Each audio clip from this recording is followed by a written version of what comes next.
over to the Western Cape now. Western Cape Education will announce its schools infrastructure plans about next month, we understand. There are concerns that the construction mafia is currently hindering upgrades to schools. Late placement of pupils also remains quite a huge concern there.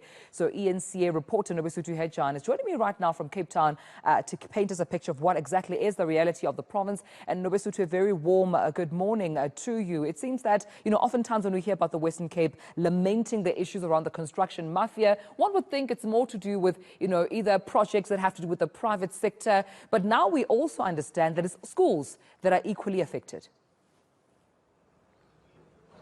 Certainly, Dumelo, and we know that the city of Cape Town, sometime last week, it launched an anti-extortion program where it aims to sort of decrease those, to ensure that any other projects in the city, within the province rather, they do carry on without being hindered.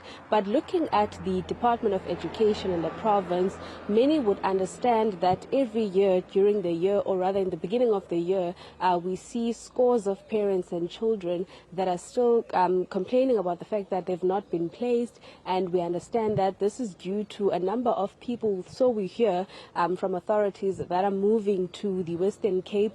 But to talk to us about some of the concerns and possible solutions, I'm joined by the Provincial Secretary of SADTU in the province, Ms. Sibongile Kwazi, who's just going to be talking to us about those concerns. I mean, parties like the ANC, they always complain about the fact that the system is not working out, but you're saying that this is due to people migrating to the province. Yes, and I just must clarify this. There is nothing wrong with people migrating to the province.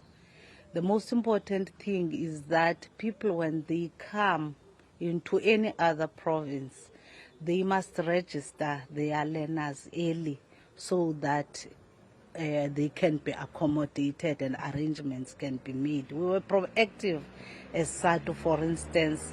We asked the feedback in June already with the employer, and they were able to give us the figures of the unplaced learners and the measures they are putting in place to address those.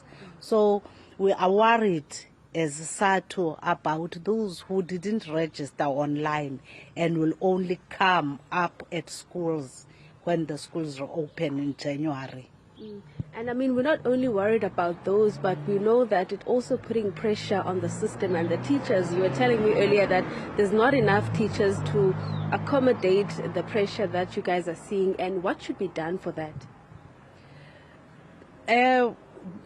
This year, 2023, we've been told that we will be facing austerity measures, which means that with a cut in budget,